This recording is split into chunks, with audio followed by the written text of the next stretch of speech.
Hello foodies, welcome to guys kitchen. ಇವತ್ತು soya ಚಂಕ್ಸ್ನ ಬಳಸ್ಕೊಂಡು ಒಂದು ಸೂಪರಾಗಿರ್ತಕ್ಕಂಥ ಬಿರಿಯಾನಿ ಮಾಡ್ಕೊಳ್ಳೋಣ.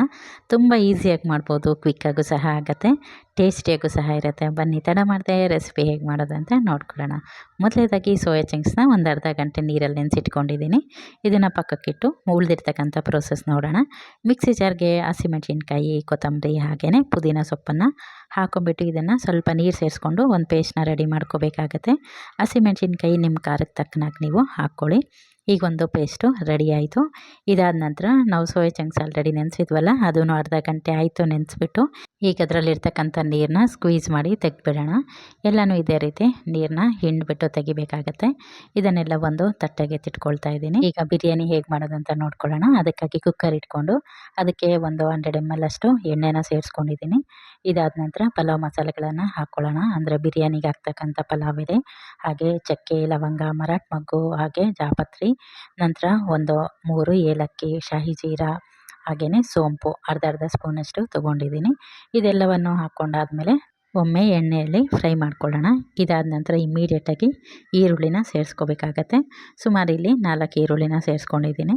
ಇದನ್ನು ಸೇರಿಸ್ಕೊಂಡು ಚೆನ್ನಾಗಿ ಫ್ರೈ ಮಾಡ್ಕೋಬೇಕಾಗತ್ತೆ. ಇದು ಸ್ವಲ್ಪ ಬೆಂದಾದಮೇಲೆ ಒಂದು ಇಡಿಯಷ್ಟು ಅಂದರೆ ಒಂದು ಮುಷ್ಟಿಯಷ್ಟು ನಿಮ್ಮ ಹತ್ರ ಫ್ರೆಶ್ ಆಗಿರ್ತಕ್ಕಂಥ ಮೆಂತ್ಯ ಸೊಪ್ಪಿತ್ತಂದರೆ ಹಾಕ್ಕೊಳ್ಳಿ. ಇಲ್ಲ ಅಂತಂದರೆ ನೀವು ಕಸೂರಿ ಮೇಥಿನೂ ಸಹ ಹಾಕ್ಕೊಬೋದು.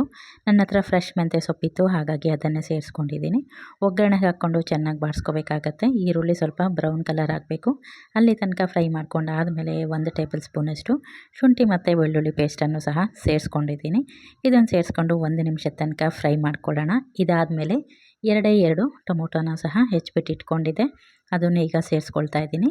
ಹಾಗೆಯೇ ನೀವು ಬಿರಿಯಾನಿ ಎಷ್ಟು ಕ್ವಾಂಟಿಟಿಗೆ ಮಾಡ್ತಾಯಿದ್ದೀರ ನೋಡಿ, ಅದ್ರ ತಕ್ಕನಾಗಿ ಉಪ್ಪನ್ನು ಸಹ ಸೇರಿಸ್ಕೊಳ್ಳಿ. ಟೊಮೊಟೊ ಹಾಕಿದ ತಕ್ಷಣ ಉಪ್ಪು ಹಾಕೋದ್ರಿಂದ ಬೇಗ ಬೆಂದುಬಿಡುತ್ತೆ. ಹಾಗಾಗಿ ಈ ರೀತಿ ಉಪ್ಪು ಹಾಕಿದ್ದಾದಮೇಲೆ ಇದನ್ನು ಮತ್ತೊಮ್ಮೆ ಬೇಯಿಸ್ಕೊಂಡು ಟೊಮೊಟೊ ಸ್ವಲ್ಪ ಸಾಫ್ಟ್ ಆಗಿದ್ದಾದಮೇಲೆ ನಾವು ಮುಂಚೆನೇ ಗ್ರೀನ್ ಪೇಸ್ಟ್ ಒಂದು ರೆಡಿ ಮಾಡ್ಕೊಂಡಿದ್ವಲ್ಲ, ಅದನ್ನು ಸಹ ಹಾಕ್ಕೊಂಡು ಎಣ್ಣೆ ತೇಲ್ಕೊಂಬರಬೇಕು ಅಲ್ಲಿ ತನಕ ಇದನ್ನು ಚೆನ್ನಾಗಿ ಸಣ್ಣ ಉರಿ ಇಟ್ಕೊಂಡು ಫ್ರೈ ಮಾಡ್ಕೋಬೇಕಾಗತ್ತೆ.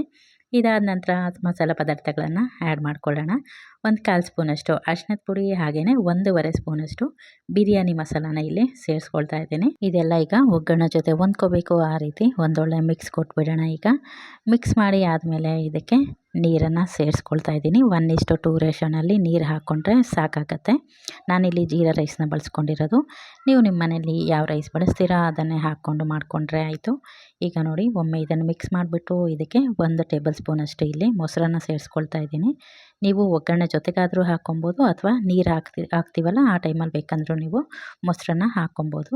ನಂತರ ನಾವು ರೆಡಿ ಮಾಡಿ ಇಟ್ಕೊಂಡಿದ್ವಲ್ಲ ಸೋಯಾ ಚಂಕ್ಸು, ಅದನ್ನು ಸಹ ಹಾಕ್ಕೊಂಡು ರೈಸು ತೊಳೆದಿಟ್ಟಿದ್ದೆ ಮುಂಚೆನೇ 1-2 ಕಪ್ಪಷ್ಟು ಅದನ್ನು ಸೇರಿಸ್ಕೊಳ್ತಾ ಇದ್ದೀನಿ. ಈಗ ಇದನ್ನೆಲ್ಲ ಒಮ್ಮೆ ಮಿಕ್ಸ್ ಮಾಡ್ಕೊಳ್ಳೋಣ. ಮಿಕ್ಸ್ ಮಾಡಿ ಆದಮೇಲೆ 1-2 ಸ್ಪೂನಷ್ಟು ತುಪ್ಪನ ಮೇಲಿಂದ ಸೇರಿಸ್ಕೊಳ್ತಾ ಇದ್ದೀನಿ. ಇದಾದ ನಂತರ ಮತ್ತೊಮ್ಮೆ ಮಿಕ್ಸ್ ಮಾಡಿ ಲಿಡ್ನ ಕ್ಲೋಸ್ ಮಾಡಿಬಿಟ್ಟು 2 ವಿಷಲ್ ಬರ್ಸ್ಕೊಂಡ್ರೆ ಸೂಪರ್ ಟೇಸ್ಟಿಯಾಗಿರ್ತಕ್ಕಂಥ ಬಿರಿಯಾನಿ ರೆಡಿ ಆಗುತ್ತೆ. ನೀವು ಕೂಡ ಟ್ರೈ ಮಾಡಿ ಆದಮೇಲೆ ರೆಸಿಪಿ ಹೇಗಾಗಿತ್ತು ಅನ್ನೋದು ಕಮೆಂಟ್ ಮಾಡೋದನ್ನ ಮರಿಬೇಡಿ. ಹಾಗೆ ನೋಡಿ, 2 ವಿಷಲ್ ಕೂಗಿದೆ, ಹೇಗಾಗಿದೆ ಅಂತ ನೋಡಬೇಕಲ್ವ. ಈಗ ಕುಕ್ಕರ್ ಕ್ಯಾಪ್ನ ಓಪನ್ ಮಾಡ್ತಾ ಇದ್ದೀನಿ.